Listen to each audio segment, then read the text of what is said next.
നിനക്കായി മാത്രം ഭാഗം 24. യാതൊരു തെളിവുകളുമില്ലാതെ ഒരു ചെറുപ്പക്കാരനെ പോലീസ് കസ്റ്റഡിയിൽ പിടിച്ചു വെച്ചിരിക്കുന്നതിനെതിരെ അയാൾ ശക്തമായി പ്രതികരിച്ചു. അങ്ങനെ അയാളുടെ ജാമ്യത്തിൽ ഹരിയെ ഇറക്കി. പിന്നീട് ഹരി തന്നെ തൻ്റെ മേൽ തെറ്റൊന്നുമില്ല എന്ന കാര്യം തെളിയിച്ചു. മാത്രമല്ല, ഈ നാളുകളിൽ അച്ഛനും അമ്മയും അവനോട് ചെയ്തു കൂട്ടിയ കാര്യങ്ങളും തെറ്റുകളുമൊക്കെ അവൻ പോലീസുകാരോട് തുറന്നു പറയുകയും ചെയ്തു. ഒരു മകനെന്ന നിലയ്ക്ക് തനിക്ക് അവർ നിഷേധിച്ച കാര്യങ്ങളൊക്കെ അവൻ പോലീസുകാരോടും എല്ലാവരോടും തുറന്നു പറഞ്ഞു.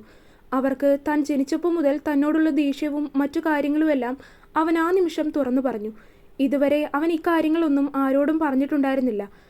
പക്ഷേ ഇന്നിപ്പോൾ ഒരു കൊലപാതക കുറ്റം തന്നെ തൻ്റെ മേൽ ചുമത്തിയ അമ്മയെ കണ്ടതും അവൻ്റെ പിടിവിട്ടു പോയതുപോലെയാണ് അവൻ എല്ലാ കാര്യങ്ങളും പോലീസുകാരോടും മറ്റുള്ളവരോടും തുറന്നു പറഞ്ഞത്. അവൻ പറയുന്ന കാര്യങ്ങൾ പോലീസുകാർക്കും ശ്രീറാമിനും പോലും ഞെട്ടലുണ്ടാക്കുന്നതായിരുന്നു. 2 ദിവസത്തെ ജയിൽവാസത്തിന് ശേഷം ഹരി നേരെ മംഗലത്ത് തന്നെയാണ് തിരിച്ചു ചെന്നത്. വീടിനുള്ളിലുള്ള ആളുകളെയൊന്നും വകവയ്ക്കാതെ അവൻ ആദ്യം സംഗീതയെ അന്വേഷിച്ചാണ് പോയത്. മുറിക്കുള്ളിൽ കട്ടിലിരിക്കുകയായിരുന്ന സംഗീതയുടെ മുന്നിൽ അവൻ വന്നു നിന്നു. വാതിൽ അകത്തുനിന്ന് അടയ്ക്കുകയും ചെയ്തു. പെട്ടെന്ന് ഹരിയെ മുന്നിൽ കണ്ടതും അവർ വേഗം കട്ടിലിൽ നിന്ന് എഴുന്നേറ്റു. "എന്താ, ഇനി എന്നെ കൂടെ കൊല്ലാനാണോ വന്നിരിക്കുന്നത്?" "തള്ളയാണെന്ന കാര്യം ഞാൻ മറക്കും. ഒരെണ്ണം നോക്കി ചെകിട്ടത്തിട്ട് തരാൻ അറിയാൻ വയ്യാഞ്ഞിട്ടല്ല എനിക്ക്. പക്ഷേ പ്രായം കൊണ്ട് മൂത്തതായതുകൊണ്ട് മാത്രം ഞാൻ ക്ഷമിക്കുന്നതാണ്." അവൻ അവർക്ക് നേരെ കൈ ചൂണ്ടി പറഞ്ഞു. "നിങ്ങളുടെ കെട്ടിയോനെ കൊന്നിട്ട് എനിക്കൊരു കോപ്പും കിട്ടാനില്ല. അല്ലെങ്കിലും അയാളെപ്പോലെ ഒരു ആണും പെണ്ണും അല്ലാത്ത ഒരാളെ കൊല്ലാൻ മാത്രം തരം താഴ്ന്നൊരുവനല്ല ഞാൻ." ഹരി മുന്നിൽ നിൽക്കുന്നത് സ്വന്തം അമ്മയാണെന്നോ മരിച്ചു പോയത് തൻ്റെ അച്ഛനാണെന്നോ ഓർക്കുക പോലും ചെയ്തില്ല. അവന് പറയാനുള്ളതെല്ലാം അവൻ അവരുടെ മുഖത്ത് നോക്കി തുറന്നു പറയുക തന്നെ ചെയ്തു. കാരണം നാണക്കേടുണ്ടായിരിക്കുന്നത് തനിക്കാണ്. ഒരു കൊലക്കേസിലെ പ്രതിയാണ് എന്നറിയപ്പെടുക എന്നുള്ളത് ചില്ലറ കാര്യമല്ല. അതിന് തൻ്റെ ജീവിതത്തിൽ തേച്ചാലും മായ്ച്ചാലും മാഞ്ഞു പോകാത്ത കാര്യമാണ്. തൻ്റെ ഭാവിയിലാണ് അവർ കരിവാരി തേച്ചിരിക്കുന്നത്. അതോർക്കും തോറും ഹരിയുടെ ഉള്ളിൽ നിന്ന് ദേഷ്യം പുറത്തേക്ക് കവിഞ്ഞു വരികയാണ്. തൻ്റെ ജീവിതത്തിൽ അവരിന്നോളം ചെയ്ത എല്ലാ കാര്യങ്ങളും അവൻ പുറത്തതാണ്. പക്ഷേ ഇതവന് ക്ഷമിക്കാൻ പോലും കഴിയാത്ത തെറ്റായിരുന്നു. മംഗലത്ത് സതീശനും ഭാര്യ സംഗീതയും കൂടി എന്നോട് ചെയ്ത കാര്യങ്ങളെല്ലാം ഞാൻ പോലീസിനോട് തുറന്നു പറഞ്ഞിട്ടുണ്ട്.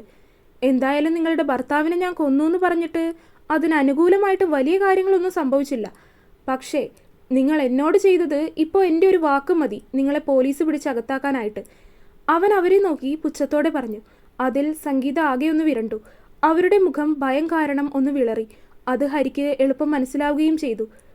കൊടുത്തിരിക്കുന്ന പരാതി ഇന്ന് തന്നെ പിൻവലിക്കണം.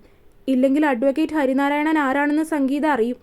ഹരി അവർക്ക് താക്കീത് കൊടുക്കുന്ന രീതിയിൽ പറഞ്ഞു. "പിന്നെ ഇത് കഴിഞ്ഞ് മര്യാദയ്ക്ക് ഇവിടെ ജീവിച്ചാൽ കൊള്ളാം. പിന്നെ ഈ പേരിൽ ഞാൻ ഈ വീട്ടിൽ നിന്ന് മാറി താമസിക്കുമെന്നോ ഞാൻ ഇവിടെ നിന്ന് പോകുമെന്നോ കരുതണ്ട. ഞാൻ ഇവിടെ തന്നെ നിൽക്കും. അത് നിങ്ങളോടുള്ള സ്നേഹം കൊണ്ടാണെന്നൊന്നും കരുതണ്ട. മറിച്ച് നിങ്ങളുടെ ഈ അഹങ്കാരം ഉണ്ടല്ലോ, അതിനൊരു അന്ത്യം ഉണ്ടാക്കാൻ വേണ്ടി മാത്രം." അവൻ അവരുടെ മുന്നിൽ കൈകെട്ടി നിന്നു. അവരുടെ മുഖത്ത് ഭയം മിന്നിമായുന്നത് ഹരി വ്യക്തമായി തന്നെ കാണുന്നുണ്ടായിരുന്നു. അത്രമാത്രം പറഞ്ഞ് അവൻ മുറിക്ക് പുറത്തേക്കിറങ്ങി. അവിടെ കൂടി നിൽക്കുന്ന ആളുകൾ തന്നെ നോക്കുന്നത് ഹരി കണ്ടുവെങ്കിലും അവരെയൊക്കെ കത്തുന്ന കണ്ണുകളോടെ നോക്കിക്കൊണ്ട് ഹരി മുകളിൽ തൻ്റെ മുറിയിലേക്ക് കയറിപ്പോയി. അന്ന് ആ പ്രശ്നം അങ്ങനെ ഒതുക്കി തീർത്തുവെങ്കിലും ആളുകളുടെ മുന്നിൽ സ്വന്തം അച്ഛനെ കൊന്നൊരു മകൻ എന്ന രീതിയിൽ മുദ്ര കുത്തപ്പെട്ടിരുന്നു അവന്. പിന്നീട് എല്ലാവരും സത്യാവസ്ഥയൊക്കെ അറിഞ്ഞപ്പോൾ അതെല്ലാം മറന്നുകളഞ്ഞു. എങ്കിലും ഇപ്പോഴും ഒരുപാട് പേരുടെ ഉള്ളിൽ അങ്ങനെ ഒരു ചിന്ത തന്നെ നിൽക്കുന്നുണ്ട്. വൈഗ ഈ പ്രശ്നങ്ങളെല്ലാം അറിഞ്ഞിരുന്നു.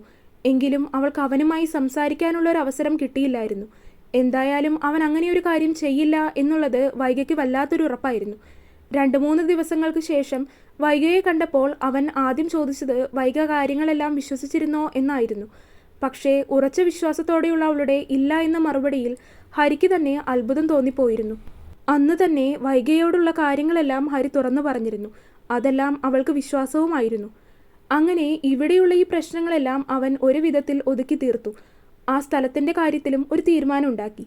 ആ സ്ഥലം തിരിച്ച് പഞ്ചായത്തിൻ്റെ പേരിൽ തന്നെ ആക്കി. അത് കൃഷിക്കും മറ്റു കാര്യങ്ങൾക്കുമായി ഉപയോഗിക്കുന്ന വിധത്തിലേക്ക് അവൻ മാറ്റി. അങ്ങനെ ഒരുപാട് നാളുകളുടെ ഇടവേളയ്ക്ക് ശേഷം ഹരി തിരികെ മുംബൈയിലേക്ക് പോവുകയാണ്.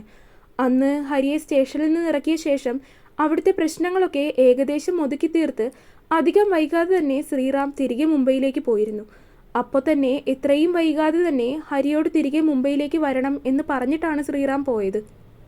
അതുകൊണ്ട് തന്നെ ഇനിയും ഇവിടെ നിന്ന് വൈകിയാൽ ശരിയാവില്ല എന്നറിയാവുന്നത് കൊണ്ട് തന്നെ ഹരി മുംബൈയിലേക്കുള്ള ട്രെയിൻ കയറി. അവിടെ വെച്ച് ഹരിക്ക് വളരെ പ്രധാനപ്പെട്ട ഒരു വ്യക്തിയെ കാണാനുണ്ടായിരുന്നു. The one and only Sagar Illikkal. മുംബൈയിലെത്തി ഹരി നേരെ പോയത് അയാളെ കാണാൻ വേണ്ടിയിട്ടായിരുന്നു. കൂടെ ശ്രീറാമും ഉണ്ടായിരുന്നു. അവിടെ എത്തി ഒരു അപ്പോയിൻമെൻറ്റ് പോലും ഇല്ലാതെ രണ്ടുപേരും അകത്തേക്ക് കയറി. ശ്രീറാമിനെ കണ്ടപ്പോൾ തന്നെ ഒരു കൊച്ചുകുട്ടിയുടെ ആകാംക്ഷയോടെ സാഗർ വന്ന് അയാളെ കെട്ടിപ്പിടിച്ചു. Sree, how are U?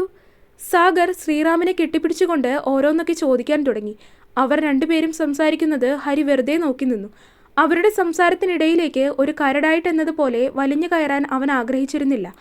അതുകൊണ്ട് തന്നെ അവരെ ബുദ്ധിമുട്ടിക്കാതെ അവൻ ഒരു സൈഡിലേക്ക് മാറി അങ്ങനെ നിന്നു. കുറച്ചു സമയം കഴിഞ്ഞ് അവരുടേതായ സംസാരങ്ങളെല്ലാം കഴിഞ്ഞതിന് ശേഷം സാഗർ ഹരിയെ നോക്കി. Sagar Illikkal, we have met earlier, ഓർക്കുന്നുണ്ടോ? സാഗർ വന്ന് ഹരിക്ക് നേരെ കൈ നീട്ടിക്കൊണ്ട് ചോദിച്ചതും അവൻ തലയാട്ടി ആ കൈയിലേക്ക് കൈ ചേർത്ത് വെച്ചു. Look Shri, this man is really smart. I have already met him. He has such a powerful vision. The way he talks, the words that come out of his mouth, all are like a powerful sword. Sagar പറയുന്നതെല്ലാം ഹരി കേട്ടു നിന്നതല്ലാതെ മറുത്തൊന്നും പറഞ്ഞില്ല. ശ്രീറാം അതെല്ലാം ഒരു പുഞ്ചിരിയോടെ കേട്ടു നിൽക്കുന്നുണ്ട്. ആഗ്രഹിച്ചതെല്ലാം സ്വന്തമാക്കുന്ന ശീലമാണ് സാഗർ ഇല്ലിക്കലിനുള്ളത്. ആ സ്ഥലവും അതുപോലെ ഞാൻ സ്വന്തമാക്കണമെന്ന് ഏറെ ആഗ്രഹിച്ചൊന്നു തന്നെയായിരുന്നു. ഒരു തവണ ഉന്നം പിഴച്ചപ്പോൾ തന്നെ അത് വീണ്ടും സ്വന്തമാക്കണമെന്ന് ആഗ്രഹിച്ചിരുന്നു. രണ്ടാമത്തെ തവണ ഏത് വിധേനയും ഞാനത് സ്വന്തമാക്കിയേനെ. പക്ഷേ ശ്രീ, ഇവൻ പറഞ്ഞാൽ ഞാൻ പിന്നെ ഒന്നിനും നിൽക്കില്ല. എൻ്റെ ജീവൻ ചോദിച്ചാൽ അത് ഞാൻ കൊടുക്കും. Do you know something? He is my best friend and like my brother. അവൻ്റെ ആ സംസാരത്തിൽ നിന്ന് തന്നെ വല്ലാത്തൊരു ആത്മാർത്ഥത ഹരിക്ക് തോന്നിയിരുന്നു. അത്രയും ആശ്ചര്യത്തോടെയും സ്നേഹത്തോടെയും തന്നെയാണ് സാഗർ ശ്രീറാമിനെക്കുറിച്ചുള്ള ഓരോ കാര്യങ്ങളും പറയുന്നത്. അതിൽ നിന്ന് തന്നെ ശ്രീറാം സാഗർ ഇല്ലിക്കലിന് എത്രമാത്രം പ്രിയപ്പെട്ടതാണെന്നുള്ള കാര്യം ഹരിക്ക് മനസ്സിലാക്കാൻ സാധിച്ചിരുന്നു. അവിടെ നിന്ന് സംസാരിച്ചപ്പോൾ താൻ അന്വേഷിച്ചറിഞ്ഞ അത്രയും മോശക്കാരനല്ല സാഗർ എന്ന് തോന്നി ഹരിക്ക്. ഒരുപക്ഷെ കേട്ടറിയുന്നതെല്ലാം സത്യമാകണം എന്നില്ലല്ലോ. സാഗർ ഇല്ലിക്കൽ എന്ന ബിസിനസ്മാന് ബിസിനസ് ഫീൽഡിൽ ശത്രുക്കൾ ഏറെയാണ്. ഒരാളുടെ നന്മ ആഗ്രഹിക്കാത്ത ആളുകളാണ് നമുക്ക് ചുറ്റുമുള്ളതിൽ കൂടുതലും. അങ്ങനെയുള്ളപ്പോൾ ഒരാളെക്കുറിച്ച് മോശം പറഞ്ഞുണ്ടാക്കാൻ 100 നാവായിരിക്കും. അതുകൊണ്ട് തന്നെ കേട്ടതിൽ പകുതിയോളം കള്ളമായിരുന്നു എന്ന് തന്നെ ഹരിക്ക് തോന്നി. എങ്ങനെയായാലും അയാളുടെ ഉള്ളിൽ സ്നേഹിക്കാൻ അറിയാവുന്നൊരു മനുഷ്യൻ ഉറങ്ങിക്കിടക്കുന്നുണ്ട് എന്ന് തോന്നി ഹരിക്ക്. അവിടെ നിന്ന് പോരുമ്പോൾ സാഗറുമായിട്ട് ഹരിക്ക് നല്ല രീതിയിലുള്ളൊരു ബന്ധവും സ്ഥാപിക്കാൻ കഴിഞ്ഞിരുന്നു. അവർ പറഞ്ഞറിഞ്ഞ് ചെറുപ്പകാലം മുതലേ തന്നെ ശ്രീറാമും സാഗർ ഇല്ലിക്കലും കൂട്ടുകാരാണ് എന്നവന് മനസ്സിലായി. സാഗറിൻ്റെ അച്ഛനും അമ്മയും എല്ലാം മുംബൈയിലാണ് താമസിക്കുന്നത്. ചെറുതായിരിക്കുമ്പോൾ വീടിനടുത്തുള്ളവരായിരുന്നു ശ്രീറാമും സാഗറും. അങ്ങനെയാണ് ഇരുവർക്കും പരിചയം എന്നും പറഞ്ഞു. ആ പരിചയം ഇന്നും അതുപോലെ തന്നെ നിലനിർത്തിക്കൊണ്ടു പോകുന്നു. കുറച്ചു സമയത്തെ സംസാരത്തിനൊടുവിൽ ചെയ്തു തന്ന ഉപകാരങ്ങൾക്കും സഹായങ്ങൾക്കുമൊക്കെ നന്ദി പറഞ്ഞുകൊണ്ടാണ് ഇരുവരും അവിടെ വിട്ടു പോകുന്നത്. അവിടെ നിന്ന് ഹരിയുടെ ജീവിതം ഇന്ന് ഇവിടെ എത്തി നിൽക്കുന്നു. ഇത്രയും നാളായിട്ടും അഡ്വക്കേറ്റ് ഹരിനാരായണൻ എന്ന പേരിൽ നിന്ന് ഹരിക്കൊരു വ്യത്യാസം ഉണ്ടായിട്ടില്ല. പോരാത്തതിന് പേരിനറ്റത്ത് ഫോട്ടോഗ്രാഫർ എന്നുകൂടി ഒരു പട്ടം. അങ്ങനെ അഡ്വക്കേറ്റ് ഹരിനാരായണൻ എന്നത് ഇന്ന് അഡ്വക്കേറ്റ് ഹരിനാരായണൻ ദ ഫോട്ടോഗ്രാഫർ എന്നുകൂടിയായി. നാളുകൾ കടന്നു പോയപ്പോൾ ഹരിയുടെ ജീവിതത്തിൽ ഒരുപാട് വ്യത്യാസങ്ങൾ വന്നിരുന്നു. ഇൻസ്റ്റഗ്രാമിൽ അത്യാവശ്യം പ്രശസ്തിയുള്ളൊരു ഫോട്ടോഗ്രാഫറും ഒരു സഞ്ചാരകരും കൂടിയാണ് ഹരി ഇന്ന്. പക്ഷേ മാറ്റമില്ലാതെ തുടർന്നു പോയത് വൈഗയോടുള്ള അവൻ്റെ അഗാധമായ പ്രണയം മാത്രമായിരുന്നു. ആ ഒരു കാര്യം മാത്രം അത്രയും ശാന്തമായിട്ട് ഒരു പുഴ പോലെ രണ്ടുപേരുടെയും ഉള്ളിൽ ഒഴുകിക്കൊണ്ടിരുന്നു. അങ്ങനെയൊരു പ്രണയം കൊണ്ട് രണ്ടുപേർക്കും ഇന്ന് വരെ യാതൊരു വിധത്തിലുള്ള പ്രശ്നവും ഉണ്ടായിട്ടില്ല. പ്രത്യേകിച്ച് വഴക്കുകൂടലുകളോ തല്ലുപിടുത്തങ്ങളോ ഒന്നുമില്ലാത്ത ശാന്തമായി ഒഴുകുന്നൊരു പ്രണയം. അവൾക്ക് അവനോടോ അവൻ അവളോടോ യാതൊരു തരത്തിലുള്ള പരിഭവങ്ങളും ഉണ്ടായിരുന്നില്ല.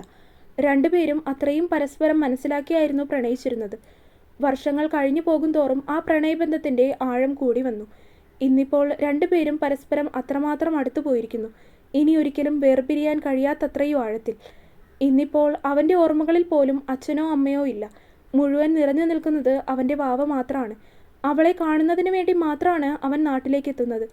അല്ലെങ്കിൽ പണ്ടേ ഇവിടെയുള്ള വേരുകളെല്ലാം അറുത്തുമാറ്റി ഈ നാട് വിടേണ്ട സമയം കഴിഞ്ഞിരിക്കുന്നു ഹരി. വൈഗയ്ക്ക് എന്താണ് പറ്റിയത് എന്നറിയാതിരുന്നത് കൊണ്ട് തന്നെ ഹരി ആകെ വല്ലാത്തൊരു മാനസികാവസ്ഥയിലായിരുന്നു. കൂടാതെ പഴയ കാര്യങ്ങളൊക്കെ അങ്ങനെ ചിന്തിച്ചിരുന്നത് കൊണ്ട് ഉറക്കവും വന്നില്ല. അല്ലെങ്കിലും അവളുടെ സംസാരം കേൾക്കാതെ ഇനി തനിക്ക് ഉറക്കം വരും എന്ന് തോന്നുന്നില്ല എന്ന് തന്നെ അവൻ്റെ മനസ്സ് പറയുന്നുണ്ടായിരുന്നു. കുറച്ചു സമയം കഴിഞ്ഞതും അവൻ ഫോണെടുത്ത് വീണ്ടും അവളെ ഒന്ന് വിളിച്ചു നോക്കി. ഇന്നലെ രാത്രി മുതൽ വിളിക്കുന്നതാണ്. പക്ഷേ ഇത്രയും നേരമായിട്ടും അവൾ ഫോൺ എടുക്കുന്നില്ല.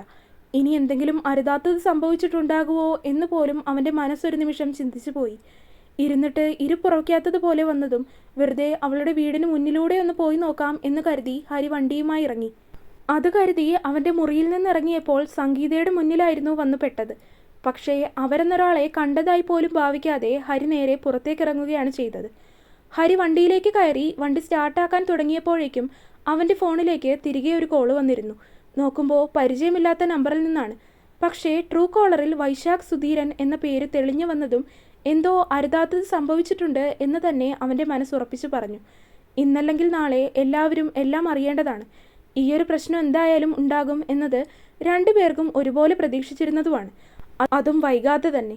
അതുകൊണ്ട് ഇപ്പോൾ തന്നെ ഇങ്ങനെയൊരു പ്രശ്നം ഉണ്ടാവുകയാണെങ്കിൽ അതങ്ങനെ തന്നെ തീരട്ടെ എന്ന് കരുതി ഹരി ഫോൺ എടുക്കാമെന്ന് കരുതി. കോൾ അറ്റൻഡ് ചെയ്ത് ഹരി നേരെ ചെവിയിലേക്ക് വെച്ചു. തുടരും. അപ്പോൾ വീഡിയോ കണ്ടവരെല്ലാവരും വീഡിയോ ലൈക്ക് ചെയ്യുക. നിങ്ങളുടെ അഭിപ്രായങ്ങൾ എന്തായാലും അത് കമൻറ്റായിട്ട് അറിയിക്കുക. ചാനൽ സബ്സ്ക്രൈബ് ചെയ്തിട്ടുണ്ടെങ്കിൽ സബ്സ്ക്രൈബ് ചെയ്യുക. അടുത്ത പാർട്ടായിട്ട് നാളെ വരാം. ബൈ.